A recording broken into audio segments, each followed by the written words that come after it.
All right, welcome to the YouTube Sports Network. I am your host. Yesterday, we were talking outside. Beautiful day. Beautiful day yesterday. I think it was, well, 87, it said. 87 degrees today. We got that overcast, that steady overcast, but pretty cool. You can definitely feel fall is in the air. You can definitely feel it. I'm starting to appreciate the fall season a little bit more than I have in the past. There's something about warm and cozy and fuzzy. If only you just had somebody to share with where it's all just warm, cozy, and fuzzy. One day in the future, it'll all be there for me, for all of us. May we all have somebody in our lives that makes us feel warm, cozy, and fuzzy. When you find that person, let me know. All right. So, I want to talk about the Bears at the Lions. The game was 52-29. The Bears gave up over 500 yards of offense to the Lions. This is a week after everybody was nervous about the Lions. Everyone was scared about the Lions. Oh my God.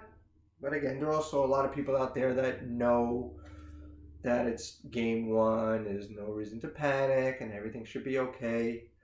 At least let's give it some time before we start judging what we see. It's opening week. Opening week, anything can happen. Any Sunday, anything can happen, right? Any given Sunday. So you have any given Sunday, and it's opening week. Anything can actually happen. But yeah, I just wrote a few notes here. I got a few notes here. This is my trusty notebook. I have many notebooks. I'm a big fan of the pen and the paper. Big fan. That is what's going to allow you to keep your brain. If you keep tuning into these things, you're going to lose your brain a little bit. Don't give up your power. I find myself scrolling and scrolling. I'm like, oof, my mood is starting to change. Why? Go outside, take a walk, go run, go walk. I don't know. Be out there. Look in the sun. Look out up at the sun. Or just like close your eyes and feel it. It's the best. Simple. Interesting what the things that we have naturally are the best. That's what they say. Go all natural. I'm going to go all natural. Are there benefits to going all natural? Yes. Going outside and taking a walk is all natural. Looking out in the sun is all natural. See? So there are many ways to interpret the all natural. 52-21, the Lions beat the crap out of the Bears. 5 touchdown passes for Jared Goff. 5. No interceptions. I have to make this known. Jared Goff has 10. Hopefully this is my thumbnail photo. Jared Goff has 10 games with 4 touchdowns, with at least 4 touchdowns and no interceptions. 10. I gotta look at the greats, who are considered the greats, because Jared Goff gets, he's been great. He gets criticized, he gets no love, especially gets no love in fantasy. Now they said that, I'm pretty sure I play him in fantasy this week. Hopefully that 5 touchdown performance has been put away for a little while. I will say, that's his third 5 touchdown, no interception game in his last 23 games played. So he did those with Ben Johnson as his offensive coordinator, who is now the head coach with the Bears. He did that, obviously. They worked together. And now as a still a member of the Lions, but with Ben Johnson now as a coach with the Bears, he comes in to his own stopping grounds in Detroit. I'm sure he felt pretty good about it. Had some Bears, very intense, very intense individual. At least that's what he appears to be. Very smart and organized. Blah blah blah blah blah blah blah blah. I don't know why I'm going on those intangibles or giving him compliments in that sense. But what I'm trying to say is now he comes in and he helped and assisted in those games for Jared Goff because he has had 4 or 5 touchdown games. One was when he was with the Rams. I think it's third year or something. 2 of them with Ben Johnson over the last couple seasons. And then his first, what am I saying? then his fourth has now been in front of Ben Johnson. So I don't know. It's just one of those like, okay, hey, you helped me You helped me do this, Mr. Johnson. For I had 2 games like this with you as my offensive coordinator. Now I'm going to do it without you as my offensive coordinator against you. So 10 games. He has a 9-1 record in those games. The one game where he lost, it was a 5-touchdown performance in a 48-41 or 48-43, 48-42. It was a loss against the Bills last season. So Josh Allen bested Jared Goff's 5-touchdown and no interception game, or he led the Bills to a win over the Bears. Over the Lions. I'm just trying to give a little love to Goff because I know it's like people are still questioning if he's a pretty decent quarterback or at least a decent quarterback. Numbers. He's got some pretty damn good numbers. Although the way the football comes out of his hand sometimes, it just has that like tumbling, wobbly. If he threw the ball on the run, it wouldn't really be a spiral. Like he throws it, but it kind of has that tilt. In fact, he threw one to Jameson Williams and he caught the ball like I think it was Jameson. Unless it was St. Brown. Either way, it was one of the two. And he snagged it. And it was just like, you could tell that ball was coming in like like a duck has been shot. And he just fumbling in there. But they caught it. But then you see a guy like Caleb Williams when he is on the run and he literally fires that ball. Wow. He would be a great, I think he would be a really nasty baseball player. I mean, at least seeing him take a ground ball and fire it, he could definitely throw. He could throw. He has a really good arm, Caleb Williams. I really think he has a great arm. Anyway, that's a lot of attention given there, but I'm just trying to give some love to Jared Goff there. But I'm just looking. Here are my notes. I'm looking at the game. They crushed them. They cracked them. The Bears right now, red zone defense. They're the second worst red zone defense in the league. I mean, it's easy to be that now when you gave up 6 touchdowns in the red zone on 7 trips to the Lions. So that will put you right up there. First game they gave up 2 red zone touchdowns. So numbers are a little skewed right now, but it was, or at least they're in that position because there's one bad game they had. So again, it's just 2 games, but. Just saying. So we'll look out for that. Khalif Raymond, back-to-back. Looks like he's back to the 3rd receiver role. I'm looking at him getting off the ball, off the line of scrimmage. I'm like, damn, what does this guy run? I remember him first kind of coming onto the scene as like a punt returner, kick returner, special teams player with the Titans.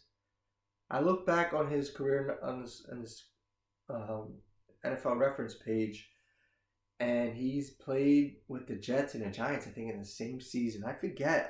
I forget that he was finding his way a little bit in the beginning. I thought he just came to Tennessee and kind of like slowly worked his way into a role. But he came from a couple other teams. I think he came from Denver to start.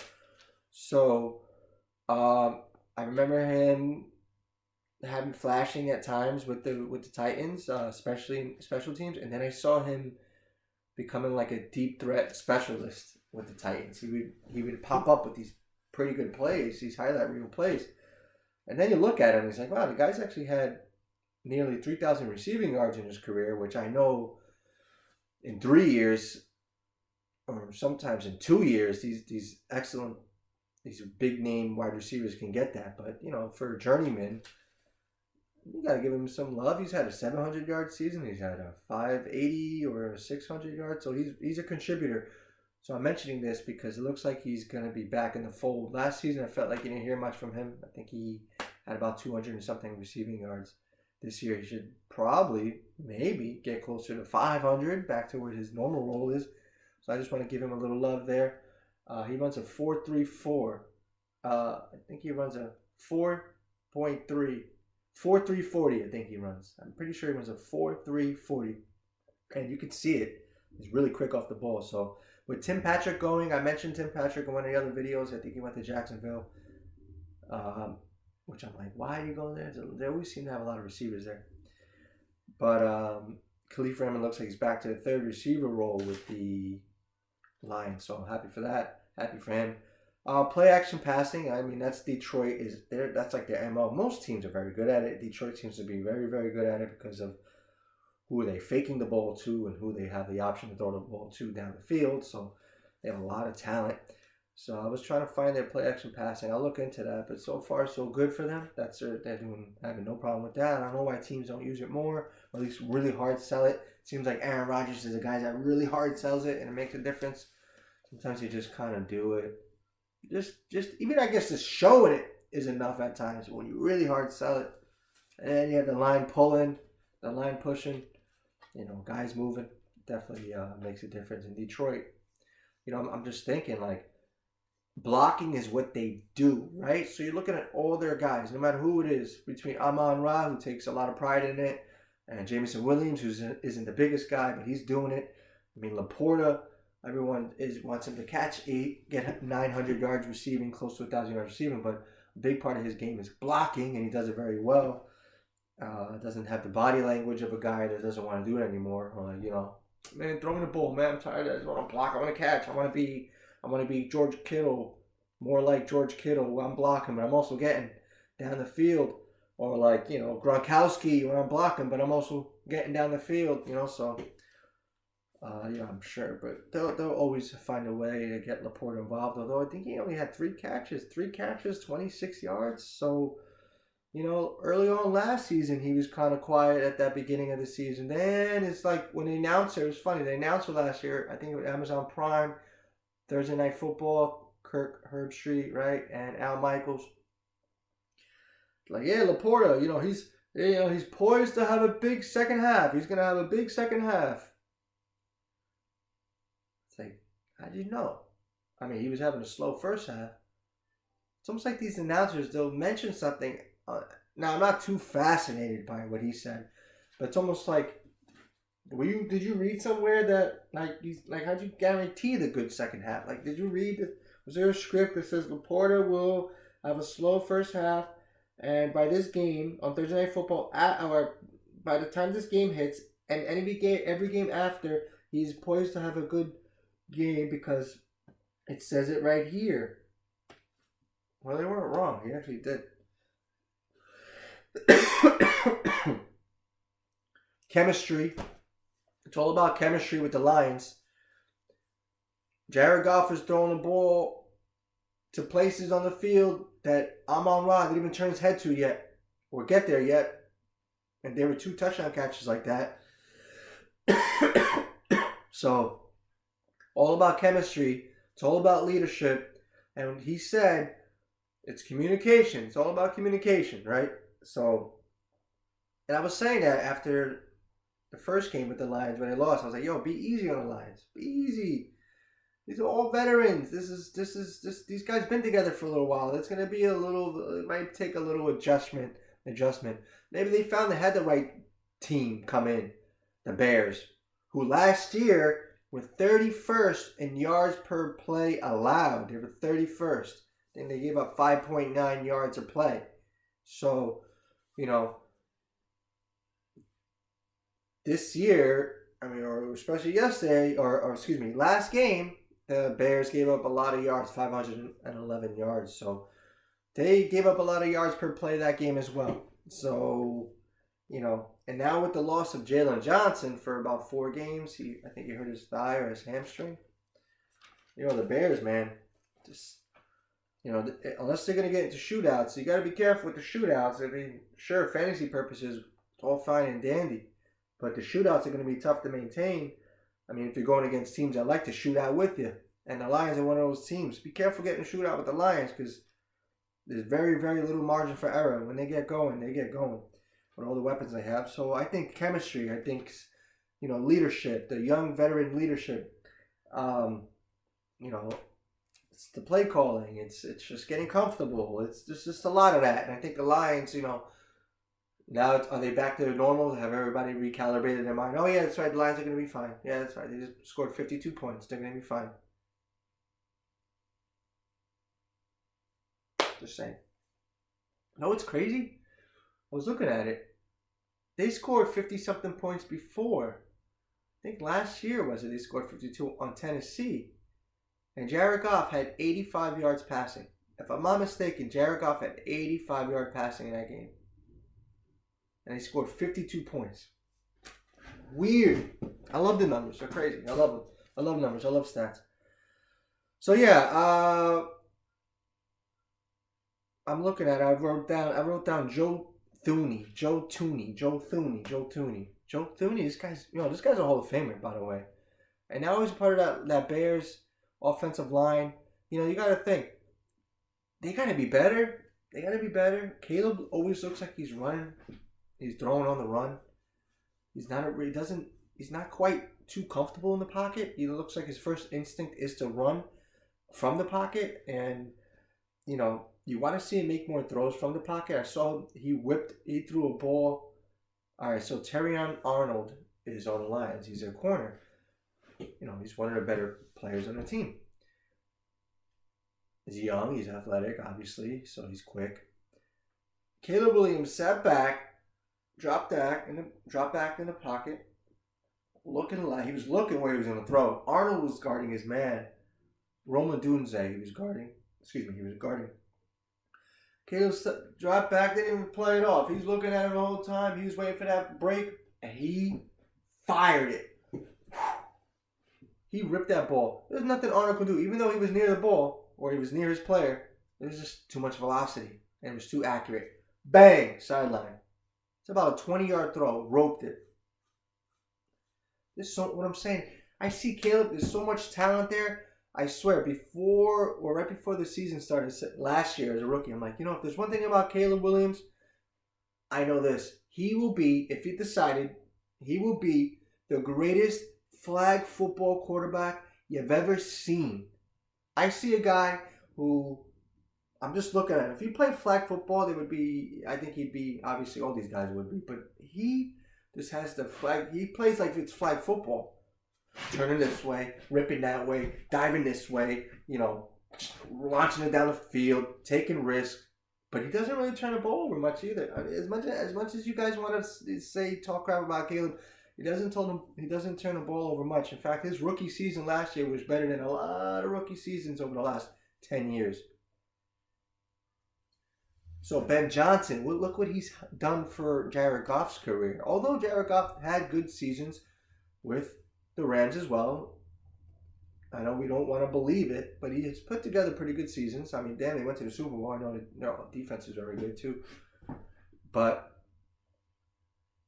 I want to see Ben Johnson with Caleb Williams. Like if Ben Johnson can't get Caleb Williams to a level, at least to the Jared Goff level, at least. I mean, with the intangibles, if the pure talent of Williams compared to Goff, what is the difference between those two? I mean, obviously experience, but what is it? Is it between the years? Is it between the years? Is it the brain? Is it making the right reads? Right? I guess eventually that'll happen because Caleb, he does flutter a little bit, right? There's some little panic in there. You don't want that. You want to be a little bit more calm and poised. But I'm telling you right now, with the right work, the right people around him, hopefully Ben Johnson's that guy. He has to be that guy. Caleb is going to thrive. I mean, that guy's just way too talented. I'm telling you. He's amazing. He's the best flag football quarterback ever. I'm telling you, he's hard to catch. He's hard to grab the flag. He's quick as hell. He's quicker than people want to give him credit for. Or at least the ones who know. He's quick. He has an amazing arm.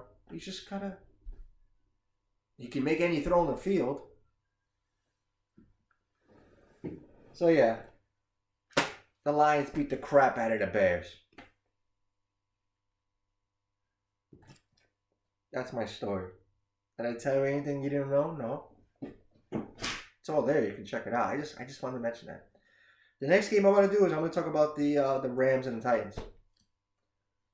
It's just amazing analysis.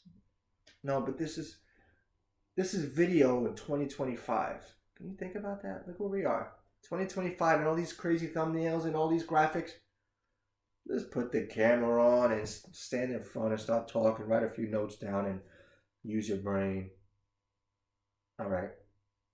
I'll be back soon. Thanks for listening to the YouTube Sports Network.